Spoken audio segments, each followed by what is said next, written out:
നബിയുന റസൂലുള്ളാഹി സ്വല്ലല്ലാഹു അലൈഹി. ഈ പറയുന്ന 6 പരീക്ഷണങ്ങളിൽ ഏതെങ്കിലും ഒരെണ്ണം നമ്മുടെ ജീവിതത്തിൽ വന്നിട്ടുണ്ടെങ്കിൽ അള്ളാഹിനെ സ്തുതിക്കണം. അള്ളാഹു ഈമാൻ നൽകി അനുഗ്രഹിക്കുമാറാകട്ടെ. എൻ്റെ പ്രിയമുള്ള സഹോദരങ്ങളെ, 5 കാര്യം ഓരോ ഇതിന്റെ സമയം ശരിയല്ലെന്നാ പലരും പറയണം. ഈ സമയം പറയാൻ ആരെക്കൊണ്ടാ കഴിയുക? എന്റെ സമയം പറയാൻ ആരെക്കൊണ്ടും കഴിയില്ല.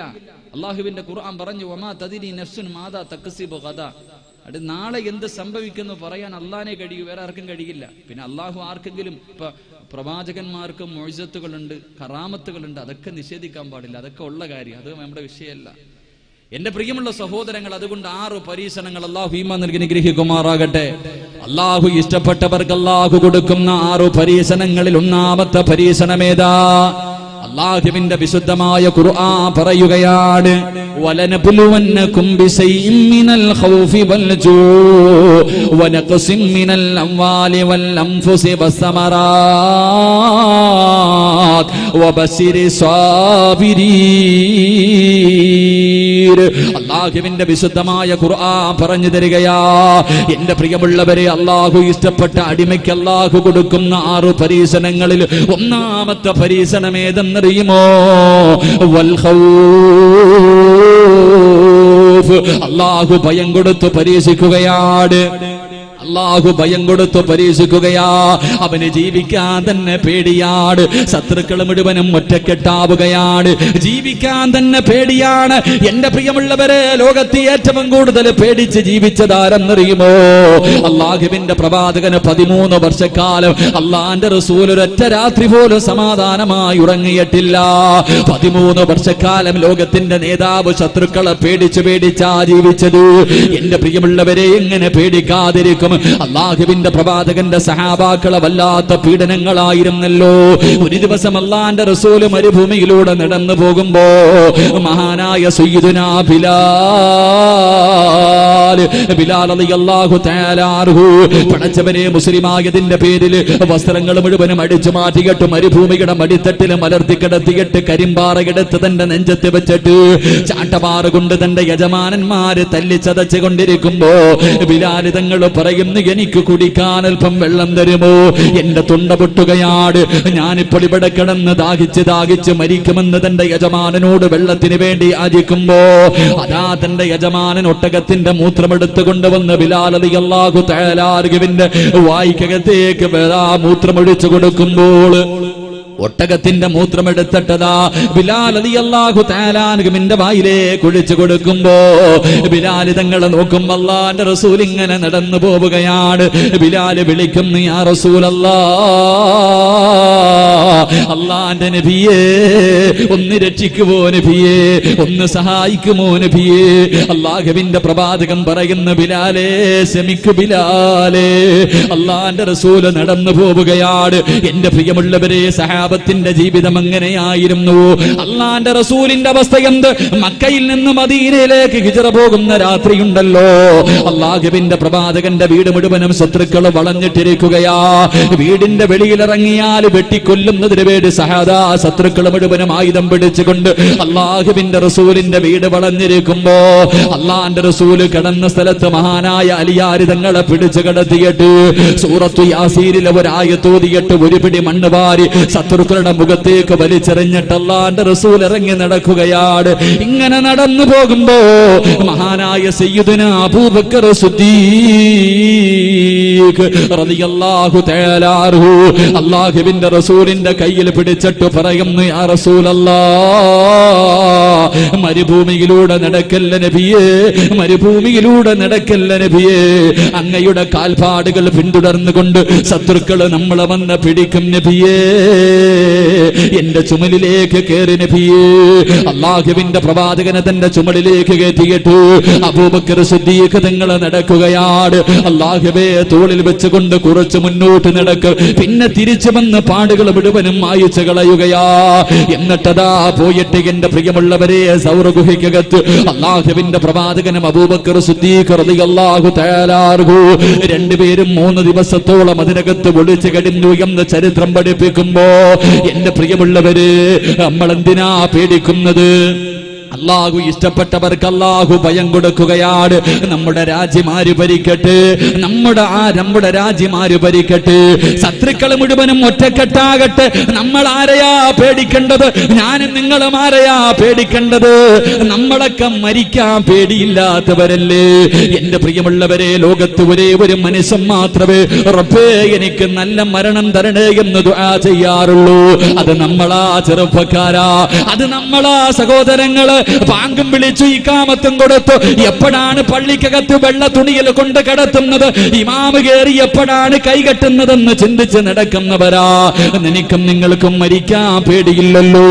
നടറോഡിൽ കിടന്ന് വെട്ടുകൊണ്ട് മരിച്ചാൽ, തുണ്ടം തുണ്ടമായി നടറോഡിനകത്തിട്ട് വെട്ടിയാലും പള്ളിക്കകത്തിട്ട് വെട്ടിയാലും ആ വെട്ടുന്നവന്റെ മുഖത്ത് നോക്കിയിട്ട് പുഞ്ചിരിച്ചുകൊണ്ട് ലാ ഇലാഹ ഇല്ലല്ലാഹ്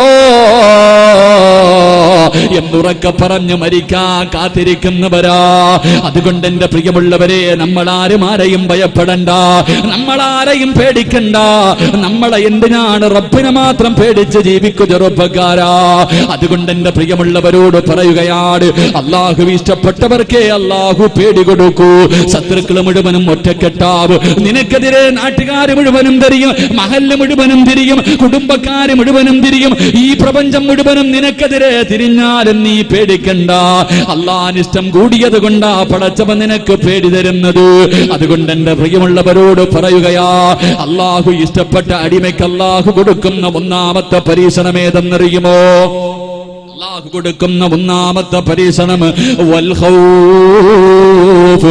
അള്ളാഹു ജീവിക്കാൻ അവന് പേടി കൊടുക്കുകയാ. അവന് പേടിച്ച് പേടിച്ച് പേടിച്ച് പേടിച്ച് ഇങ്ങനെ ജീവിക്കുകയാണ്. രണ്ടാമത്തെ പരീക്ഷണമേത്? വൽ ജൂ. അള്ളാഹു പട്ടിണി കൊടുക്കുകയാ. അള്ളാഹു വിശപ്പ് കൊടുത്ത് പരീക്ഷിക്കും. എന്റെ പ്രിയമുള്ളവരെ, പട്ടിണി എന്ന് പറഞ്ഞാൽ എന്താ? എനിക്കും നിങ്ങൾക്കും പട്ടിണി എന്ന് പറയാനല്ലേ അറിയൂ. യഥാർത്ഥത്തിൽ പട്ടിണി എന്താണ്? എന്റെ പ്രിയമുള്ളവരെ, ലോകത്ത് ഏറ്റവും കൂടുതൽ പട്ടിണി കിടന്നത് മഹാനായ നബി മുഹമ്മദ് മുസ്തഫ സല്ലല്ലാഹു അലൈഹി വസല്ലമ തങ്ങളല്ലേ. അള്ളാഹുവിന്റെ പ്രവാചകൻ സല്ലല്ലാഹു അലൈഹി വസല്ലമ തങ്ങളും തന്റെ അനുചരന്മാര് 3 വർഷമല്ലേ പട്ടിണി കിടന്നത്. ഒരു ദിവസത്തിൽ ഒരു നേരം പട്ടിണി കിടക്കാൻ മനസ്സില്ലാത്തവര് അള്ളാഹുവിന്റെ പ്രവാചകനും തന്റെ അനുചരന്മാരും തന്റെ കുടുംബക്കാര് 1 വർഷമല്ല, 2 വർഷമല്ല, 3 കൊല്ലമല്ലേ പട്ടിണി കിടന്നത്. വിശന്നിട്ട് വിശപ്പ് സഹിക്കാൻ കഴിയാതെ അവര് പച്ചില പറിച്ചു തിന്നല്ലോ. നമ്മുടെ വീട്ടിൽ വളർത്തുന്ന ആടുണ്ട് കാശിക്കുന്നത് പോലെ, മൃഗങ്ങള് കാശിക്കുന്നത് പോലെ അള്ളാന്റെ റസൂലും സഹാബത്തും കാശിക്കുകയാണ്. പച്ചിലയാണ് അവർ പറിച്ചു തിന്നത്. ഇലയുടെ മുകളിലൂടെ നടന്നുപോയ പുഴുക്കളെ പോലും അള്ളാഹുവിന്റെ പ്രവാചകന്റെ സഹാബത്തെടുത്ത് കടിച്ചു എന്ന് ചരിത്രം പഠിപ്പിക്കുമ്പോ, എന്റെ പ്രിയമുള്ള സഹോദരങ്ങളെ, ലോകത്ത് ഏറ്റവും കൂടുതൽ പട്ടിണി കിടന്നതാരാ? അള്ളാഹുവിന്റെ പ്രവാചകൻ. ഇതൊക്കെ ഇസ്ലാമിന്റെ തുടക്കത്തിലാണെങ്കിൽ ലോകത്തിന്റെ നേതാവ് വഫാത്താകുന്നതിന്റെ തലേ ദിവസമുണ്ടല്ലോ, റബീഉൽ അവ്വൽ 11ാമത്തെ ദിവസമുണ്ടല്ലോ, അള്ളാന്റെ റസൂലിന്റെ വീടിനകത്ത് വൈകുന്നേര സമയമായി വിളക്ക് കത്തിക്കുന്നില്ല. അള്ളാന്റെ റസൂലിന്റെ വീടിനകത്ത് വിളക്ക് കത്തിക്കുന്നില്ല. അള്ളാന്റെ റസൂൽ രോഗം പിടിച്ച് കിടക്കുകയാണ്. അവിടെ നിന്ന് ചോദിക്കുന്നു, ആയിഷ എന്തേ വിളക്ക് കത്തിക്കാത്തത്? ആയിഷ ബീവി മാറി നിന്ന് കരയുകയാണ്. വീടിന്റെ മറു സൈഡിൽ നിന്ന് കരയുകയാണ്. അള്ളാന്റെ റസൂല് എന്തേ വിളക്ക് കത്തിക്കാത്തതെന്ന് ചോദിക്കുമ്പോ ആയിഷ ബീവി കരയുന്നത് എന്തിനെന്നറിയുമോ? അള്ളാന്റെ റസൂലിന്റെ വീടിനകത്ത് വിളക്കിനകത്തൊഴിക്കാനുള്ള എണ്ണയില്ല. അള്ളാന്റെ റസൂല് വഫാത്താകുന്നതിന്റെ തലേ ദിവസം നടന്ന സംഭവമാണ്. ആയിഷ ബീവി മാറി നിന്ന് കരയുകയാണ്. എണ്ണയില്ലെന്ന് റസൂലുള്ളയോട് പറഞ്ഞാല് പ്രവാചകന്റെ മനസ്സ് വേദനിക്കുമെന്ന് കരുതിയിട്ട് ആയിഷ ബീവി മാറി നിൽക്കുകയാണ്. കുറെ സമയം കഴിഞ്ഞു. അള്ളാന്റെ റസൂലിന്റെ വീടിനകത്ത് വല്ലാത്ത ഇരുള് വന്നു. അവിടെന്ന് ചോദിച്ചു, ആയിഷ എന്തേ വിളക്ക് കത്തിക്കാത്തത്? പൊട്ടിക്കരഞ്ഞുകൊണ്ട് പറയുന്നു, യാ റസൂലല്ലാഹ്, അള്ളാന്റെ നബിയേ, എണ്ണയില്ല നബിയേ, ഈ വീടിനകത്ത് വിളക്കിലടിക്കാനുള്ള എണ്ണയില്ല നബിയേ. അല്ലാഹുവിന്റെ റസൂല് പറയുന്നു അൽഹംദുലില്ലാഹ്, പടച്ചവനെ സ്തുതിക്കുകയാ. എന്റെ പ്രിയമുള്ളവരെ, പ്രവാചകന്റെ കുടുംബത്തിന്റെ അവസ്ഥ ഇതായിരുന്നു. ഒരു ദിവസം വിശക്കുന്ന വയറോട് അല്ലാഹുവിന്റെ റസൂല് വീട്ടിൽ കയറി വന്നിട്ട് ചോദിക്കുന്നു, ആയിഷ എനിക്ക് വിശക്കുന്നു ആയിഷ, എന്തെങ്കിലും ഒന്ന് തിന്നാൻ തരുവോ ആയിഷ? അല്ലാഹുവിന്റെ പ്രവാചകൻ അങ്ങനെ ഭക്ഷണം ചോദിക്കാറില്ല. ആയിഷ ബീവി നിന്ന് കരയുകയാണ്. തന്റെ ഭർത്താവ് വിശന്ന വയറോടെ വീട്ടിൽ വന്ന് ഭക്ഷണം ചോദിച്ചിട്ട് കൊടുക്കാറില്ലല്ലോ. അല്ലാഹുവിന്റെ റസൂലിന് കാര്യം മനസ്സിലായി. വീടിനകത്ത് ഭക്ഷണമില്ലെന്ന് മനസ്സിലായി. അല്ലാഹുവിന്റെ റസൂല് പറഞ്ഞു, ഇത്തിരി കുടിക്കാനെങ്കിലും ഇത്തിരി വെള്ളം തരുവോ ആയിഷ? എനിക്കല്പം കുടിക്കാനെങ്കിലും ഇത്തിരി വെള്ളം തരുവോ? ആയിഷ ബീവി റളിയല്ലാഹു തആല അൻഹ രണ്ട് കൈ ഇങ്ങനെ മുഖത്ത് പൊത്തിപ്പിടിച്ചിട്ട് കരയുകയാണ്. കുടിക്കാൻ പച്ചവെള്ളം പോലും ഇല്ലാത്ത വീടിനെ കുറിച്ചൊന്ന് ചിന്തിക്കുവാ.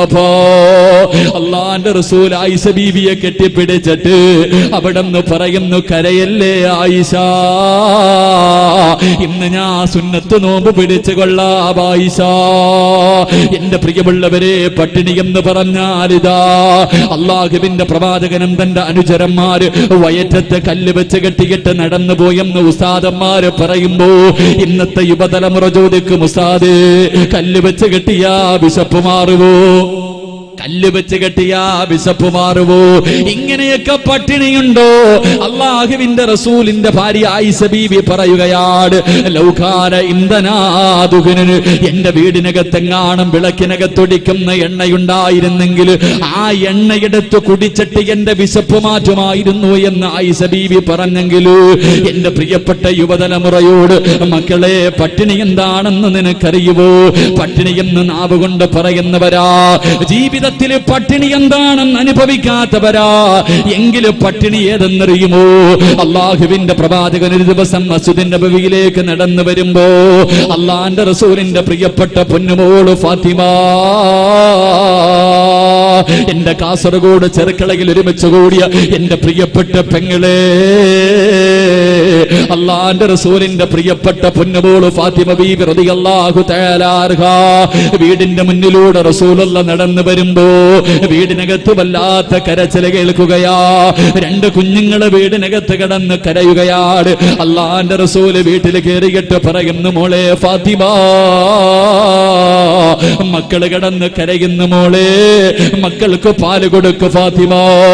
അല്ലാഹുവിന്റെ പ്രവാചകന് പള്ളിയിലേക്ക് കടന്നു ചെന്നു. സഹാബത്തിന്റെ മുന്നിലിരുന്ന് പ്രസംഗിക്കുകയാണ്.